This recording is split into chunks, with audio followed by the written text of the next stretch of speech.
और वो कहीं से नेट स्लो होगा। Okay fine. तो यहाँ पे देखिए हमारा जो लास्ट टाइम का डिस्कशन था that was just about moment of inertia, chapter 7 rotational motion और dynamics of system of particles हम देख रहे हैं। उसके अंदर हमने देखा मोमेंट ऑफ इनर्शिया क्या होता है, रेडियस ऑफ गायरेशन क्या होता है।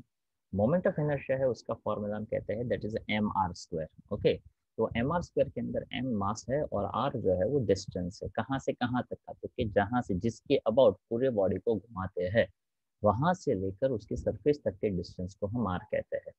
तो M R square that is a generalized formula of moment of inertia. उसी मोमेंट ऑफ इनर्शिया को मैं I equal to M K square कह सकता हूँ। If you just recollect it कि I equal to M K square कहते हैं, उसमें ये जो के है उसको कहते हैं radius of gyration. Radius of gyration का कॉन्सेप्ट समझाने के लिए मैंने ऐसा कहा था कि अगर कोई आप टॉप ले लो या तो ऐसा कोई ऑब्जेक्ट ले लो, ओके, जिसका शेप हर एक जगह से सेम नहीं है, ओके, फिर भी वो सर्कुलर पाथ कवर करता हो, तो यहाँ पे रेडियस अलग है, यहाँ रेडियस अलग है और यहाँ पे रेडियस अलग है, पर पूरा ऑब्जेक्ट इसी लाइन के अबाउट सर्कुलर मोशन देता हो, तो उसका एक जनरलाइज रेडियस निकालने के लिए हमें ऐसा फॉर्मूला बनाना पड़ता है under root R one square plus R two square up to so on R N square divide by N, जो हमें उसका रूट वो हमें देता है रेडियस ऑफ गायरेशन। उसके बाद हमने लास्ट टाइम देखा था अगर कोई रॉड हो, चलो रॉड को अगर मैं सेंटर के अबाउट घुमाऊं तो क्या होता है उसका मोमेंट ऑफ इनर्शिया।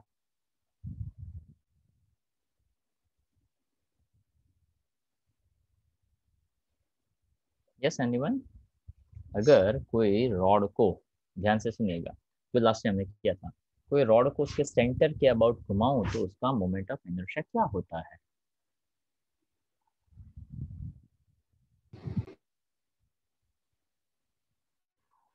भूल गए, लास्ट टाइम आपने किया हुआ था। Sir I is equal to ml square by 12। I is equal to M L square by 12 जो होता है moment of inertia of rod. उसमें हमने ऐसा एक पॉइंट रखा था आपको याद हो तो, कि अगर मैं उसको यहाँ से सेंटर से घुमाता हूँ तो एम एल स्क्वायर बाई 12, पर उसको कोई एक साइड से मैं उसको रोटेशन देता हूँ तो उसका मोमेंट ऑफ इनर्शिया चेंज हो जाता है। और उसके लिए मैंने आपको बताया था parallel axis theorem. Parallel axis theorem को लेकर देखिए हमने यहाँ पे एक फॉर्मूला जो है वो बताया था, मैंने इस पार्ट को स्किप किया था और इसके बाद I is equal to IC ये plus M. बोलिए बोलिए। I is equal to IC plus MD square. Okay, तो स्टेटमेंट की बजाय अगर आप ये याद रखते हो तो आपका काम और आसान हो सकता है। I that is a moment of inertia about any parallel axis is equal to summation of moment of inertia passing through its center of mass and product of mass and square of the perpendicular distance between two parallel axes। तो I equal to I C plus M G square ऐसा जो उसका formula है वो format है, उस format को याद रखने का, और वो फॉर्मेट याद रह जाए तो उसको सीधा सीधा आप वर्ड्स में कन्वर्ट कर सकते हो, जैसे यहाँ पे दिया है स्टेटमेंट आप देख सकते हो क्वेश्चन 22 के अंदर। ओके यहाँ पे काफी सारी ऐसी बातें होती है जो समझने के पॉइंट ऑफ व्यू से ही ज्यादा ही काम की होती है।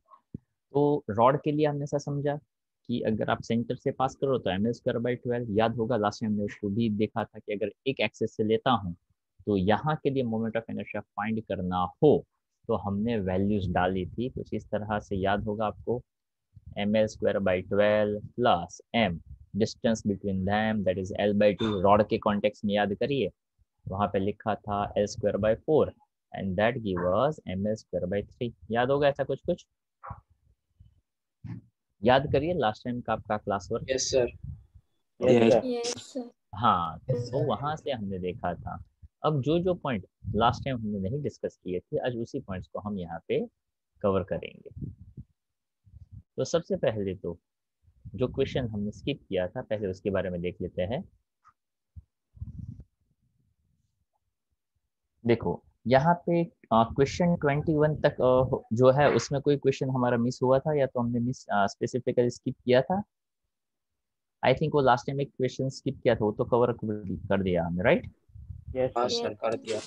ओके अब सर एक डाउट था। हाँ बोलिए। सर रेडियस ऑफ गायरेशन अगर जो मेजर करना हो तो हमें एक्सिस ऑफ रोटेशन ऑब्जेक्ट की बाहर मीन्स लेने का वहां टेंजेंट पे की आप बाहर भी ले सकते हैं, आप इनसाइड भी ले सकते हैं। अगर मान लो आप टॉप की बात करते हो तो टॉप जिसके आजू बाजू घूमता है, तो उसका मतलब ये होता है कि वहां पे बेसिकली रेडियस ऑफ गायरेशन का कॉन्सेप्ट ये है कि ऐसा कोई ऑब्जेक्ट हो जिस वो घूमता है कोई एक ही एक्सिस के अबाउट, पर उसका कोई परफेक्ट रेडियस नहीं है। जैसे कि कोई सिलेंड्रिकल ऑब्जेक्ट हो, तो सिलेंड्रिकल ऑब्जेक्ट के ज्योमेट्रिकल एक्सिस से अगर आप कोई लाइन पास करो, तो उस एक्सिस के लेफ्ट राइट आगे पीछे हर एक जगह पे मास डिस्ट्रीब्यूशन कैसा होगा? इक्वल। इक्वल होगा। अगर मैं टॉप की बात करूँ तो टॉप का ऊपर का पोर्शन है वो थोड़ा सा ब्रॉड है, जैसे जैसे नीचे जाते जाओगे तो थीन होता जाएगा। तो घूमता तो एक ही एक्सिस के अबाउट है, तो उसी एक्सिस के एक साइड ऊपर देखो तो मास ज्यादा है, धीरे धीरे धीरे धीरे धीरे मास कम है। इस साइड भी मास ज्यादा है, धीरे धीरे धीरे धीरे कम है। तो ऊपर का सर्कल, बीच वाला सर्कल और एकदम नीचे वाला सर्कल घूमते एक ही सेंटर के अबाउट है, फिर भी सबका रेडियस कैसा है? डिफरेंट। तो अगर मैं, हाँ वैसे घूमते तो एक ही स्पीड से है तो क्या, हाँ। तो अगर मुझे उसका कोई कॉमन रेडियस निकालना हो तो उसका कॉमन रेडियस, उसको क्या नाम दिया गया? Radius radius of of gyration. Gyration. I hope you understand my point. तो यहाँ पे ऐसा कोई जरूरी नहीं है कि एक्सिस ऑफ रोटेशन हमें ऑब्जेक्ट से बाहर लेना है या वो इनसाइड ऑब्जेक्ट होना चाहिए, पर वो ऐसा कहते थे। जब आपने वो फिगर यहाँ पे जो दिया है ना, तो वहां से वो ऐसा समझाने का ट्राई करते थे कि एक्सिस ऑफ रोटेशन से देखो तो हर एक पॉइंट का डिस्टेंस कैसा है, अलग अलग है। पूरा ऑब्जेक्ट उसी एक्सिस के आजू बाजू घूमेगा, तो हर कोई रेडियस कैसा बनाएगा? लाइक दिस, अपने आपके सामने वो फिगर होगा ऐसा मैं मान लेता हूँ। ओके, यहाँ पे ये एक्सिस ऑफ रोटेशन रखा हो और यहाँ पे ऐसा कोई एक रैंडम सा ऑब्जेक्ट हो, तो ये radius R1, R2 and R3, और मान लो एक आध और ले लेते हैं R4। तो ये पूरा ऑब्जेक्ट इसी एक्सिस के आजू बाजू घूम रहा है, तो ये भी एक सर्कल कवर करेगा, ये एक दूसरा सर्कल कवर करेगा, ये तीसरा, ये चौथा। पर हर एक का जो सेंटर है, ओके, तो वो तो इसी एक्सिस के आजू बाजू घूम रहा है ना पूरा का पूरा ऑब्जेक्ट। तो क्या, हाँ, तो उसका मतलब ये है कि सबका रेडियस एक जैसा है। तो क्या ना, क्यों? तो कि यार ये छोटा सर्कल, ये सबसे बड़ा सर्कल, ये उससे थोड़ा छोटा सर्कल, ये उससे भी छोटा सर्कल, तो इसका कॉमन रेडियस निकालना हो तो उस कॉमन रेडियस को नाम दिया गया है radius of gyration. I hope you understand my point. Okay, तो जरूरी नहीं है कि आप उसको बाहर रखो, जरूरी नहीं है कि आप उसको अंदर रखो, आप एक्सिस ऑफ रोटेशन कहीं पे भी आप रख सकते हैं। अब दूसरा जो थियरम आता है जिसमें दो पैरेलल एक्सिस नहीं लेनी है, इसको कहते हैं परपेंडिकुलर एक्सिस थियरम। इसको समझिएगा ये कैसे काम करेगा। मान लीजिए कि आपके पास एक ऑब्जेक्ट है, तो यहाँ पे मैं ऐसा कहता हूँ कि ये एक्स एक्सिस हो, ये वाई एक्सिस हो, उसके परपेंडिकुलर मैंने कोई जेड एक्सिस लिया होता, तो z एक्सिस का moment of inertia which is equivalent to moment of inertia about x axis, moment of inertia about y axis. कैसे? ध्यान से देखिए, अगर यहाँ से एक्सिस ऑफ रोटेशन पास होता तो ये ऑब्जेक्ट ऐसे घूमता।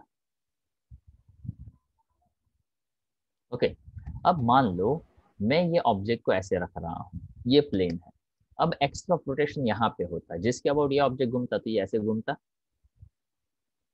तो क्या लग रहा है कि ये मोशन और ये मोशन क्या सेम मोशन है?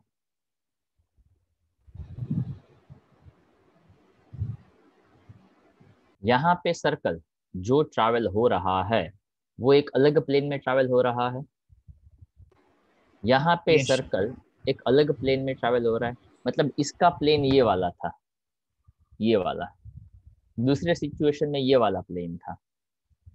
तो अगर ऑब्जेक्ट अलग तरीके से अलग प्लेन में घुमाएंगे तो उसका मोशन कैसा हो जाएगा? तो क्या अलग अलग? It is something like that कि अगर आप कोई भी ऑब्जेक्ट को ले लो, ओके, समथिंग लाइक दैट कि मान लो ये एक स्फीयर होता, उस स्फीयर को मैं हाथ में लेकर मैं खुद गोल गोल गोल गोल गोल घूमता।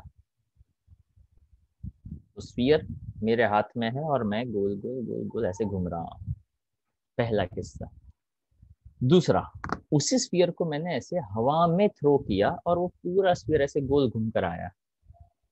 तो दोनों किस्सों में स्फीयर के लिए जो रेडियस फॉर्म हुआ वो रेडियस सेम होगा या अलग अलग होगा? अलग अलग अलग होगा। क्यों? क्योंकि एक में स्फीयर ऐसे घूम रहा था, इस प्लेन में घूम रहा था, एक में स्फीयर इस प्लेन में घूम रहा है, तो प्लेन चेंज हो जाएगा तो उसका मोशन चेंज हो जाएगा, मोशन चेंज हो जाएगा तो उसका मोमेंट ऑफ इनर्शिया चेंज हो जाएगा। Moment of inertia is basically depends कि आप जो सेंटर लेते हो वहां से उस मास का डिस्ट्रीब्यूशन कैसा होता है। It is always like that कि आप जो सर्कुलर मोशन की बात करते हो, अगर आप कभी टोरा टोरा या तो मैरी गो राउंड में कभी वो जो मेले आते हैं ना पैर, उसमें कभी बैठे होंगे ना, then you understand my concept clearly. आप में से कितने लोग हैं जो टोरा टोरा में कभी बैठे हैं? Do you know the Tora Tora? हाँ सर। ओके है, सुना है कभी आपने? यस सर, यस बैठे सर। हैं। ओके, मैरी गो राउंड पता है? हाँ sir.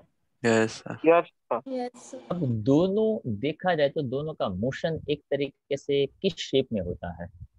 Circle. Circular. Circular. Okay, फिर भी वो सेम होता है कि डिफरेंट होता है? Different different.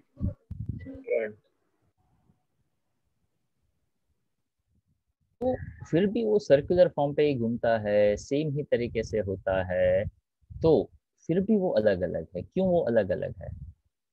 सर ताकि प्लेन दोनों, डिफरेंट है। हाँ, तो यहाँ पे आप देख सकते हैं एक छोटा सा सिचुएशन हम देखते हैं। ओके, यहाँ पे अब यहाँ पे देखिए, ये जस्ट एक सिंपल सा आइडिया देने का ट्राई किया हुआ है कि ये कैसे काम करता है। अभी नहीं डालना है फोन नंबर, चलना तो वीडियो दिखाना।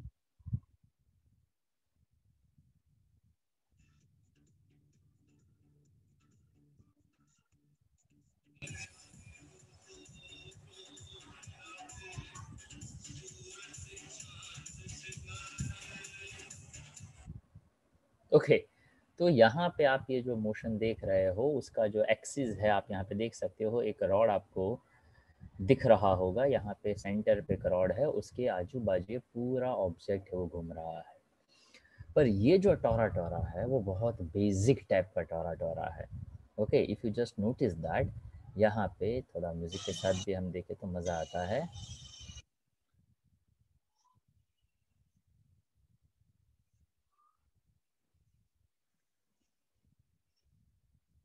अभी जो मोशन हो रहा था और अभी जस्ट आपने जो मोशन देखा उसमें क्या डिफरेंस आपने नोटिस किया?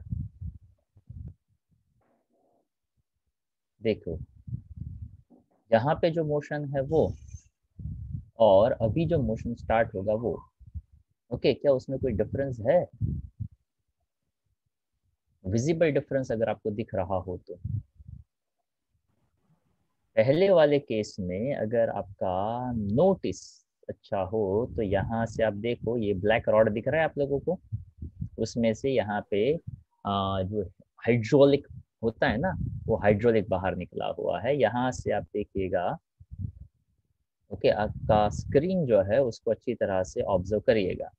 यहाँ से जो ब्लैक रॉड है ना उसके अंदर से ऐसा ये हाइड्रोलिक पाइप निकला हुआ है और इनिशियल स्टेज में आप देख सकते हो ये यहाँ पे छोटा सा हाइड्रोलिक पाइप निकला हुआ है। जैसे जैसे आगे बढ़ रहा है तो उस हाइड्रोलिक पाइप में और उसकी मोशन में चेंज हो रहा है। यू कैन ऑब्जर्व इट, ये फिर से सर्कुलर पाथ है। ओके, फिर भी ये अलग टाइप का रोटेशन जो है वो होता है। So this is about the Tora Tora ride. ठीक है, अब अगर मान लो इस टोरा टोरा की बजाय अगर आप ऐसा बेसिक आइडिया लगाए जिसको हम कहते हैं मैरी गो राउंड टाइप, तो मैरी गो राउंड जो है वो सर्कुलर पाथ पे घूमता है, फिर भी दोनों में डिफरेंस है।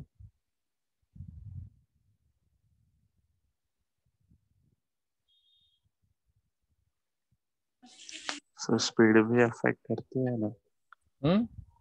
ऑफ स्पीड कोर्स भी अफेक्ट करेगी ना।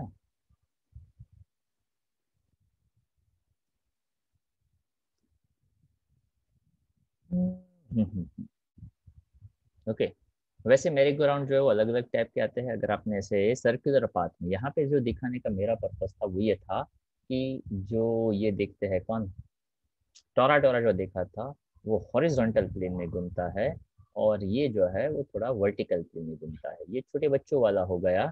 पर अगर आप वो बड़ा सा सर्कल वाला अगर मेरी गो राउंड देखे, ऑब्जर्व करे और उसको समझने का ट्राई करे, तो हम यहाँ पे ऐसा कह सकते हैं कि एक्सिस ऑफ रोटेशन चेंज हो जाता है। एक्सिस ऑफ रोटेशन चेंज हो जाएगा तो उसका पूरा मोशन जो है वो भी चेंज हो जाता है।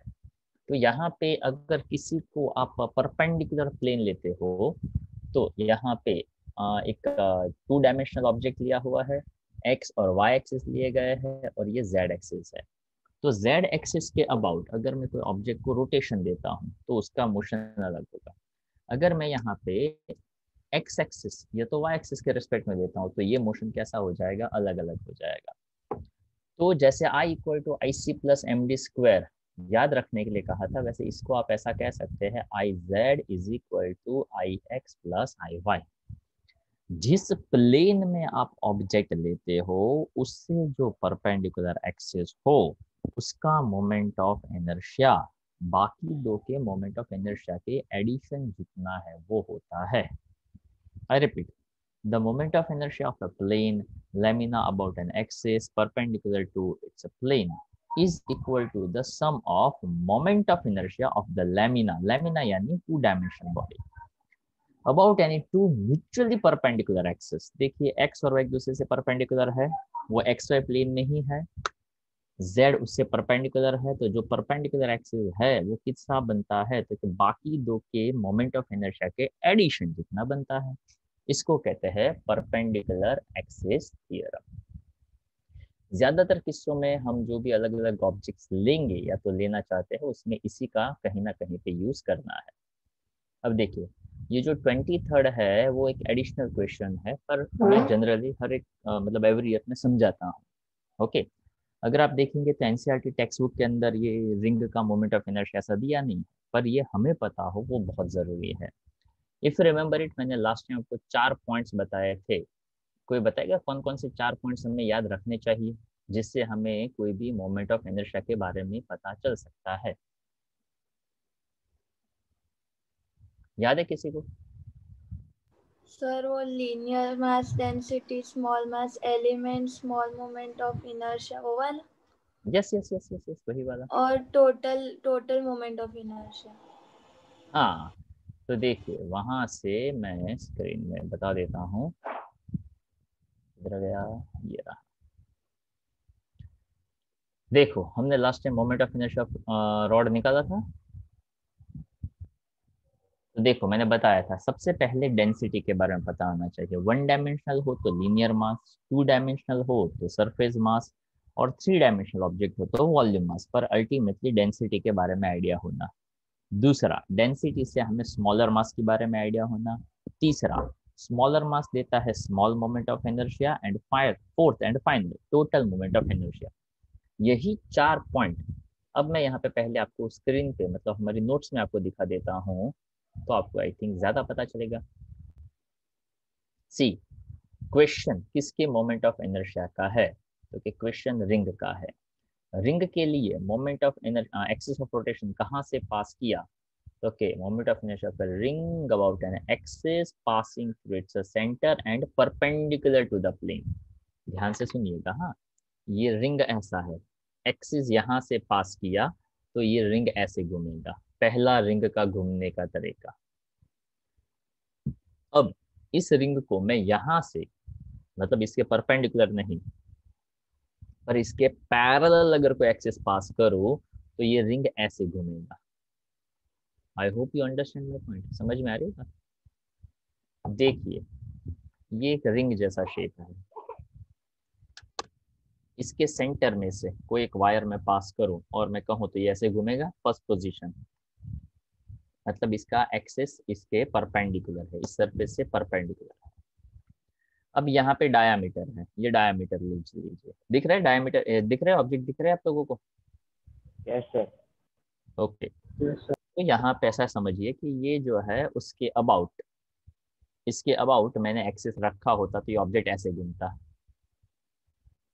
तो क्या पहला सिचुएशन या दूसरा सिचुएशन सेम तरीके से घूम रहा है? नहीं सर। पहले वाले किस्से में एक्सिस था, उसके आजू बाजू मास कैसा था? सेम था, पूरा का पूरा था, तो क्या? हाँ। दूसरे वाले में डायामीटर के अबाउट में घुमा रहा था, तो उस एक्सिस के इस साइड हाफ मास, इससे साइड हाफ मास, ऐसा ऐसा आ गया हाफ मास। अगर मैं यहाँ पे एक्सिस पास करूँ तो ये पूरा ऑब्जेक्ट घूमेगा, तो एक्सिस ऑफ रोटेशन के एक साइड पूरा मास आ गया, दूसरे साइड कोई मास ही नहीं है। Understand my point? अब यहाँ पे ये ऐसे घूम रहा है इस प्लेन में, अगर मैं यहाँ पे ऐसा रखूँ तो ये अलग तरीके से घूमेगा, हाँ या ना? Yes sir. Yes sir. तो अगर वो इमेजिन कर सकते हो तो ज़्यादा फिजिक्स में मज़ा आ सकता है, बिकॉज फिजिक्स जो है वो ज़्यादातर इमेजिनेशन का सब्जेक्ट है। कोई कहता है कि नहीं सर वो इमेजिनेशन नहीं होता है, तो सीखना वही है। ओके, इमेजिनेशन कैसे हो सकता है वही हमें सीखना है। इट्स समथिंग लाइक दैट कि मुझे ज़्यादा इतना म्यूज़िक नहीं आता है, पर थोड़ा थोड़ा सीखता हूँ, तो मुझे ऐसा बताते हैं म्यूज़िक के सर कि म्यूज़िक इज़ द अबाउट वो फील करना है आपको कि ये कैसे बजता है। तो it is very difficult for me to understand. Music बज रहा है तो वो फील करना है कि ऐसे बजा, वो फील कैसे करेंगे? तो कि वो तो भाई एक्सपीरियंस से पता चलेगा। ओके, हाँ, उसका फील आप पकड़ सकते हो कैसे? तो कि फॉर एग्जाम्पल अगर कहीं पे भी जैसे वो टोरा टोरा का म्यूजिक बज रहा था, ओके, अगर आपने सुना हो तो, मुझे तो यहाँ पे क्लियर सुनाई दे रहा है, आपको भी सुनाई दे रहा होगा शायद। हाँ सर, थोड़ा थोड़ा। Yes sir. हाँ, थोड़ा थोड़ा। तो क्या वो एकदम वो रिलैक्सेशन वाला म्यूजिक था कि वो डांस के बीट्स जैसा था? डांस की बीट। ऐसा म्यूजिक लगाकर अगर आपको कोई बोले कि आपको मेडिटेशन एकदम शांत बैठना है, तो क्या बैठ पाओगे? बिल्कुल नहीं। बिल्कुल नहीं। ओके, अगर कहीं पे सिंपल सा वो सितार वितार कुछ बज रहा है, एकदम स्मूथ म्यूजिक बज रहा है, आपको बोले कि आपको इस म्यूजिक पे डांस करना है, तो क्या पॉसिबल होगा? No sir. एग्जैक्टली, तो उसको वो कहते हैं वो फील आना। ओके, उसी तरह से फिजिक्स में भी ऐसा होता है कि वो धीरे धीरे आइडिया हम बना सकते हैं, डेवलप कर सकते हैं कि ऑब्जेक्ट ऐसे घूमेगा तो अलग चीज, ऑब्जेक्ट ऐसे घूमेगा तो अलग चीज, ऑब्जेक्ट इसके आजू बाजू घूमेगा तो अलग चीज। ओके, किसको क्या कैसे बोला जाता है वो धीरे धीरे धीरे हर एक को सब कुछ पता चलने लगता है, but that need a patience. Okay, तो देखो, अगर मुझे moment of inertia of ring find करना हो, इससे परपेंडिकुलर ही हमने एक एक्सिस लिया हो, उसके अबाउट मोमेंट ऑफ इनर्शिया चाहिए, तो देखो सबसे पहले निकाला है मास पर unit length of the ring, जिसको कहते हैं लीनियर मास डेंसिटी। याद होगा हमने कहा था लैम्बडा मास अपॉन लेंथ, तो रिंग का length that is a circumference, हाँ या ना? Yes sir. यस तो पहला पॉइंट क्लियर, डेंसिटी के बारे में बताना, तो क्या? हाँ, इससे मिलता है स्मॉलर मास। तो यहाँ पे देखो छोटा सा टुकड़ा इमेजिन किया है, तो इसके हिसाब से स्मॉल मास बन जाता है density into small length. Okay, तो देखो यहाँ पे ये लिख देते हैं, मैं उसको स्मॉल लेंथ ही रखता हूँ, लैम्बडा रखता हूँ, स्मॉल लेंथ यानी dx, स्मॉल लेंथ ले लिया, तो क्या? हाँ, dm से क्या मिलता है? di। तो मोमेंट ऑफ इनर्शिया था मास इनटू डिस्टेंस स्क्वायर, तो ये छोटा सा टुकड़ा इस एक्सिस से कितने डिस्टेंस पे है? ये छोटा सा टुकड़ा इस आर। r, तो dm इंटू आर स्क्वायर आ गया। तो पहला स्टेप डेंसिटी का, दूसरा स्टेप स्मॉलर मास का, तीसरा step smaller moment of inertia, last and final step किसका? Total moment of inertia. उसके लिए करना है इंटीग्रेशन। अगर मैं यहाँ से स्टार्ट करूँ, पूरे सर्कल की बात करूँ, तो जहाँ से सर्कल स्टार्ट हो उसको मैं 0 कह दूँ, और सर्कल कंप्लीट हुआ मतलब मैंने पूरा क्या कंप्लीट किया? सर्कमफरेंस कह सकता हूँ। Yes sir. ये यस सर। स्क्रीन पे जो मैं लिख रहा हूँ आपको दिख रहा है? हाँ सर, दिख Yes. रहा है। ओके, तो पूरा सरकमफरेंस यानी मुझे ले लेना पड़ेगा 2πr। अब देखिए काम आसान, di मुझे लिखना है, पर di की जगह पे क्या है? DM are. dm क्या है? Lambda dx. dx और ये लैम्बडा क्या है? m/2 by pi. 2πr। तो क्या मुझे इंटीग्रेशन m/2πr लिखना चाहिए, जिससे मेरा लैम्बडा आ गया। उसके बाद मुझे स्मॉल लेंथ यानी क्या लिखना चाहिए? dx dx. dx यानी ये पूरा का पूरा dm आ गया, इनटू क्या करना चाहिए, R r स्क्वायर square. करना चाहिए। स्क्वायर। अब देखो तो r कैंसिल हो जाएगा। Yes sir. Yes, अब sir. इंटीग्रेशन करना x के रिस्पेक्ट में, तो यहाँ पे m 2 पाई और r वो तो सभी के सभी फिक्स वैल्यू है, मास फिक्स, r फिक्स, और लिमिट से फ्रॉम 0 से 2 पाई r का। तो अब देखो कितना इंटरेस्टिंग फंडा बन गया कि moment of inertia of ring की मैं बात करूं तो r और m एज इट इज, नीचे से 2 पाई एज इट इज। इंटीग्रेशन किसका करना है आपको पता है। अब m r और 2 पाई बाहर ले ले तो बचा क्या, X। Integration dx। अब इंटीग्रेशन मतलब किसी का तो इंटीग्रेशन करना पड़ेगा ना, तो कुछ है ही नहीं इंटीग्रेशन करने के लिए, तो कुछ नहीं है तो क्या है, X. 1। 1 means x raise to 0 है, आपको पता होगा ना, anything raise to 0 is 1। Yes sir. हाँ, तो कुछ नहीं है उसका मतलब हम ये समझेंगे कि x रेस टू 0 है, तो x रेस टू 0 का इंटीग्रेशन क्या होता है, x raise to 1। Yes, sir. Yes, sir. अब upper limit minus lower limit, तो यहाँ पे इंटीग्रेशन हो गया सिर्फ x, लोअर लिमिट है 0 और अपर लिमिट है 2 पाई r, तो m r 2 पाई और इधर आ गया 2 पाई r। तो देखो 2 पाई कैंसल, तो बचा क्या, एक r आ गया, तो ये क्या बना, एम आर स्क्वायर। तो moment of inertia of ring क्या बना, MR square. तो moment of inertia of hollow cylinder भी क्या बन सकता है, एम आर स्क्वायर। कैसे ये हमने किया, तो बहुत सिंपल तरीके से 4 स्टेप्स को याद रखना था। पहले डेंसिटी क्या है वो बताइए, उससे स्मॉल मास क्या मिलता है वो बताइए, उससे स्मॉल मोमेंट ऑफ इनर्शिया क्या मिलता है वो बताइए, और उसके बाद आप ये बताइए कि क्या होता है total moment of inertia. Total moment of inertia के लिए क्या करना चाहिए आपको, उसका इंटीग्रेशन। Integration. तो ये जो प्रोसेस मैंने बोला उसको दिमाग के अंदर 2-4 बार घुमाते रहने का, जरूरत पड़े तो ये वीडियो को आज ही फिर से एक और बार देखने का, तो एक साथ आपका रिवीजन भी हो जाएगा। अभी तो समझा ही है, एक और बार वीडियो देखने से वो दिमाग में अच्छी तरह से सेट हो जाएगा। अभी टाइम निकल कर देख लेना ज्यादा फायदेमंद है, अदरवाइज व्हाट विल हैपन, बाद में समझ में नहीं आएगा, तब टाइम निकालना।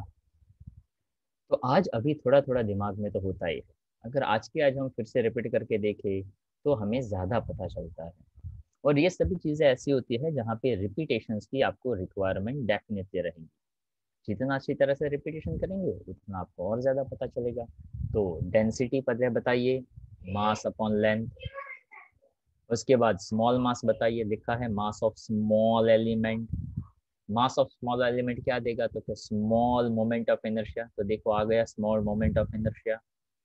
स्मॉल मोमेंट ऑफ इनर्शिया से इंटीग्रेशन करिए तो क्या मिल जाएगा, total moment of inertia. So this are the sub steps, mass upon length, dm lambda into length, di dm into r square, और बाद में फाइनल उसका इंटीग्रेशन।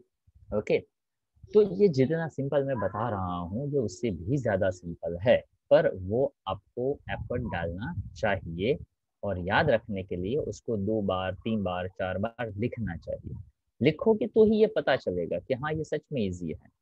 तो देखो एम आर 2 पाई बाहर आ गया, इंटीग्रेशन एक्स हो गया, अपर लिमिट लोअर लिमिट लगाया, तो moment of inertia M R square आ गया। चलो इसमें लिखा नहीं है पर इसके साथ एक पॉइंट में जोड़ दूँ, क्या कोई बताएगा इसका रेडियस ऑफ गायरेशन क्या होगा रिंग का, क्या करेंगे रेडियस ऑफ गायरेशन के लिए,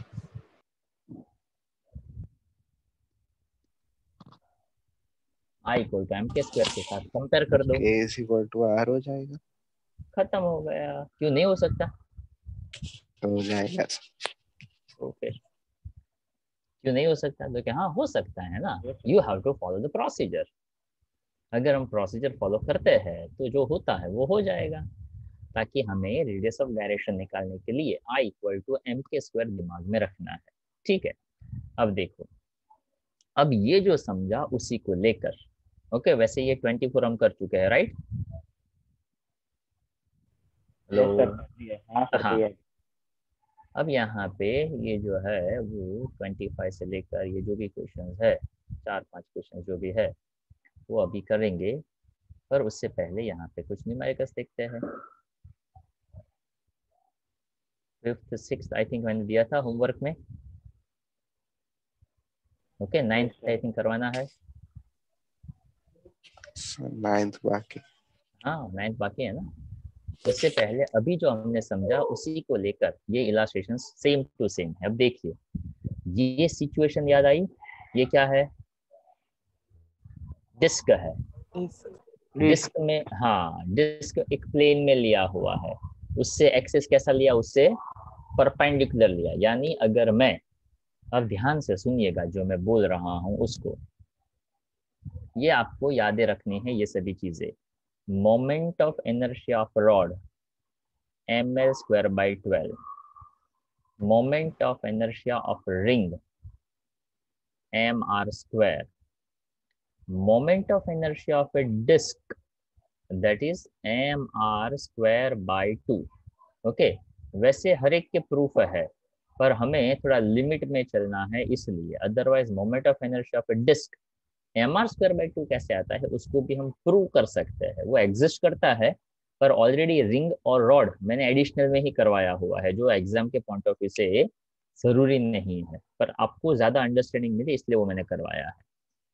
तो डिस्क में, रिंग में और रॉड में, तीनों में क्या कॉमन है, तो कि रॉड ऐसा हो तो एक्सिस ऑफ रोटेशन ऐसा, रिंग ऐसा हो, मान लीजिए कि यही रिंग है तो भी एक्सिस ऑफ रोटेशन उससे परपेंडिकुलर। अब इसी को मैं डिस्क भी कह सकता हूँ तो भी मोमेंट ऑफ इनर्शिया कैसा, सॉरी एक्सिस ऑफ रोटेशन कैसा, उससे परपेंडिकुलर। तो सभी में हमने ऐसा एज्यूम करके चला है कि एक्सिस ऑफ रोटेशन उसके सरफेस से परपेंडिकुलर है। अब यहाँ पे ये जो क्वेश्चन है वो क्वेश्चन ऐसा कहता है moment of inertia of a disc about one of its diameter, मतलब मुझे डायामीटर के अबाउट, मतलब mr²/2 का होगा तो कि डिस्क ऐसे घूमेगा, दिख रहा है डिस्क घूम रहा है, वो दिख रहा है आप लोगों को? Yes sir. हाँ अब मैं जब उसके ये ऐसे घूम रहा है, पर क्वेश्चन ऐसा कहते हैं कि नहीं ऐसे घुमाओ तो mr²/2 है, पर ऐसे नहीं घुमाना है। कैसे घुमाना है, उसका डायामीटर यहाँ पे बन गया, अब डिस्क को ऐसे घुमाना है। समझ में आई बात? Yes sir. तो उसका एक्सिस ऑफ रोटेशन डिस्क में है। अब ये डिस्क यानी ये वाली डायरेक्शन और उससे परपेंडिकुलर यानी ये वाली डायरेक्शन, तो हमारे पास परपेंडिकुलर वाला किस्सा रेडी है, हमें इसके अबाउट कैसे घूमता है यार वो नहीं पता है। ओके तो यहाँ पे एक मजेदार बात वो करेंगे, ध्यान से सुनते जाइएगा। तो यहाँ पे ये moment of inertia of rod, ring और डिस्क हमने याद रख लिए। तो देखो यहाँ पे बताया, assume that moment of inertia about the disk about axis perpendicular to and through the center, that is mr²/2, where m is the mass and r is the radius of the ring, radius of the disk. Disk that can be considered a planar body. Planar body का मतलब क्या करेंगे भाई? Planar यानी कैसा body? Planar, one dimension. Planar यानी True, plane, data. Plane यानी 2 dimension होता है। ओके याद हो तो जो हमने परपेंडिकुलर एक्सिस थ्योरम समझा था ना, उसमें हमने कहा था प्लैनर बॉडी। ओके तो प्लैनर का मतलब होता है जिसमें प्लेन हो। तो प्लेन किस में होता है, 1 डायमेंशन में, 2 डायमेंशन में कि 3 डायमेंशन में? Surface 2 dimension. ओके तो यहाँ पे देखो यूज करना है perpendicular axis theorem. So perpendicular axis is applicable to it. तो अब यहाँ पे ध्यान से सुनिए, अगर मैं ये वाली डायरेक्शन लूँ, ये डायमीटर हो सकता है हाँ या ना? Yes sir. अच्छा ये डायमीटर हो सकता है हाँ या ना? Yes sir. अगर मैं इसको लेकर ऐसे घुमाऊंगा नंबर 1, या इसको लेकर ऐसे घुमाऊंगा नंबर 2, तो दोनों ही सिचुएशन में सेम तरीके से घुमा ना। अगर मैं इसको डायमीटर कहूँ और ये ऐसे घुमाऊं, इसको डायमीटर कह के ऐसे घुमाऊं, तो भी घूमता तो एक ही तरीके से है। मतलब Yes, क्या कि एक्स एक्सिस का मोमेंट ऑफ इनर्शिया हो चाहे वाई एक्सिस का हो, because one is X axis another is Y axis, तो कोई भी डायमीटर ले लो तो मोमेंट ऑफ इनर्शिया सेम रहता है। पर ये जो लिखा हुआ है उसको हम समझते हैं कि परपेंडिकुलर एक्सिस ऐसा कहता था I Z is equal to I X plus I Y, जो यहाँ पे बताया है। आई एक्स और आई वाई सेम हो गए तो मैं कह सकता हूँ ट्वाइस ऑफ आई एक्स। तो क्या, हाँ मेरे पास आई जेड का है जो परपेंडिकुलर एक्सिस हो, तो आई जेड का वैल्यू क्या है, एम आर स्क्वायर बाई, तो आई जेड का वैल्यू है एम आर स्क्वायर बाई 2, यहाँ से 2 मल्टीप्लाई हो जाएगा, तो आई एक्स यानी उसके डायामीटर के अबाउट में लू तो मोमेंट ऑफ इनर्शिया बन जाता है एम आर स्क्वायर बाई 4। क्या बनेगा, एम आर स्क्वायर बाई 4। अब आप क्या करेंगे, आपके पास सबके पास टेक्स्ट बुक होगा राइट, तो टेक्स्ट बुक में ये चैप्टर खोलेंगे और टेक्स्ट बुक में आपको एक टेबल मिलेगा जिसमें अलग अलग ऑब्जेक्ट्स, उसके अलग अलग मोमेंट ऑफ इनर्शिया और रेडियस ऑफ गायरेशन का पूरा टेबल दिया होगा। ओके, तो पूरा टेबल जो है वो आपको 2 बार लिख देना है, इससे एटलीस्ट कुछ कुछ बातें दिमाग में सेट हो जाएगी। But just try to find out some similarities, जैसे कि moment of inertia of ring M R square लिखा है, उसके अबाउट मुझे यहाँ पे लिखना हो किसी और का भी आए, क्या लिखूं मैं, किसका आई एम आर स्क्वायर बनेगा रिंग के अलावा, होलो स्फीयर। स्फीयर। क्या रिंग और स्फीयर सेम होते हैं, सिलेंडर। तो फिर रिंग हो ना, तो ऐसी बहुत सारे रिंग जोड़ दो तो स्फीयर बनता है कि सिलेंडर बनता है, सिलेंडर। तो फिजिक्स में सोचकर आंसर देने का, याद रखा हुआ ऐसा नहीं देने का। Moment of inertia of disc, disc disc disc disc ऐसे आप डिस्क जोड़ दो तो क्या बन जाता है, सिलेंडर। कैसा cylinder, solid. Solid cylinder. Solid. आई बात समझ में, तो ये होता है उसको समझने का एक तरीका। अब वही चीज यहाँ पे देखिए आप, दूसरा इलस्ट्रेशन दिया है जो ऑलरेडी मैं करवा चुका, what is moment of inertia, okay, what is moment of inertia of a rod of mass m, length l, about an axis perpendicular to it through one end, okay, through one end, so that is ml square by 3, और यहाँ पे भी बनेगा ml square by 3। इसके हिसाब से आप radius of gyration भी निकालना चाहो तो क्या करने का, इसको किसके साथ कंपेयर कर देने का, एम के स्क्वायर। हाँ। अब एक और तीसरा कि अब ये रिंग जो है ना उसको कैसे घुमाना है, तो कि रिंग को यहाँ से मैं फिक्स कर दूं और पूरा रिंग इसके अबाउट घूमेगा, या तो ऐसे घूमेगा, तो अब ये ऐसे घूमता है तो इसको घुमाने के कितने तरीके थे देखिए। हाँ, ये ऐसे घूम रहा था, जब ये ऐसे घूम रहा था तो एक्सिस कहाँ से पास किया आपने, सेंटर। सेंटर से। Perpendicular to the centre.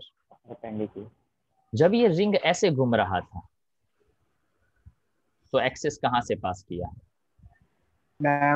Diameter से। अब मैं पूरी रिंग को ऐसे घुमा रहा हूं तो एक्सिस कहाँ पे है, रिंग के टेंजेंट। अब देखो टेंजेंट है, इसी फिगर को मैं वर्टिकल ड्रॉ करूं तो शायद मुझे जल्दी पता चले कौन सा थियरम, पैरेलल एक्सिस थ्योरम। हाँ, I equal to I C plus M D square जैसा। Yes sir. ये आ गया आपका टेंजेंट, तो लिखा है आई टेंजेंट। ये हो गया moment of inertia passing through the centre, जो लिखा हुआ है diameter and M R square. तो देखो यहाँ पे हो जाता है, और फिर रिंग, तो अब यहाँ से एक साथ 2 नए इक्वेशंस बने कि एक्चुअल में ये रिंग था, तो रिंग था ना, तो रिंग के डायामीटर को आप लेते हो तो यहाँ पे डायामीटर बनेगा राइट, यहाँ पे टेंजेंट बनेगा, तो कुछ ऐसा देखना था कि ये रिंग के कॉन्टेक्स्ट में ये डायामीटर, सॉरी ये टेंजेंट है और यहाँ पे डायामीटर है। पर आपके पास कौन सा मोमेंट ऑफ इनर्शिया था, तो आपके पास ये वाला मोमेंट ऑफ इनर्शिया था कि रिंग के परपेंडिकुलर हो तो that is M R square, diameter से हो तो क्या था, तो क्या एम आर स्क्वायर बाई 2, तो M R square by 2 plus M R square, देखो यहाँ से यहाँ तक का डिस्टेंस रेडियस जितना, तो बन जाता है 3/2 एम आर स्क्वायर। कुछ समझ में आया? Yes sir. Yes sir. Yes sir. अभी Yes, ये sir. जो मैंने लिखा था ना उसमें ये छोटे पॉइंट हमें ऐड कर देने थे कि जैसे कि एच स्फीयर, एच से होलो स्फीयर 2/3 mr², याद रखना है ये। और एस स्फीयर, एस का मतलब सॉलिड स्फीयर 2/5 mr², ये गिवन वैल्यूज है, राइट। तो आप होमवर्क में क्या क्या करेंगे, तो क्या आज होमवर्क में हमने जितने क्वेश्चंस किए, तो पार्ट टू से क्वेश्चन नंबर 18, 17, 16, ओके, जो मोमेंट ऑफ इनर्शिया वाले क्वेश्चन थे 16, 17, 18 करेंगे। उसके साथ तो थोड़े बाकी अलग है, डिफिकल्ट है, जो मैं करवाऊंगा। ओके, ये सभी तो मैं ही करवाऊंगा आपको। चलो, पार्ट टू में से इतना, और पार्ट वन जो है, पार्ट वन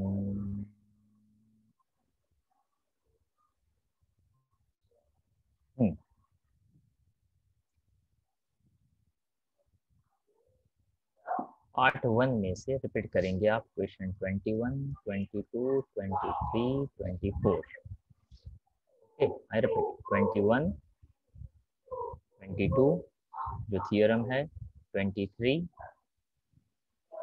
और 24। 24 हमारा हो चुका है, फिर से आप एक और बार होमवर्क में लिखेंगे because it's very important. Okay, तो 3 क्वेश्चंस पार्ट टू से करेंगे, 4 क्वेश्चंस आप पार्ट वन से करेंगे, यहाँ तक हम रखते हैं, ठीक है।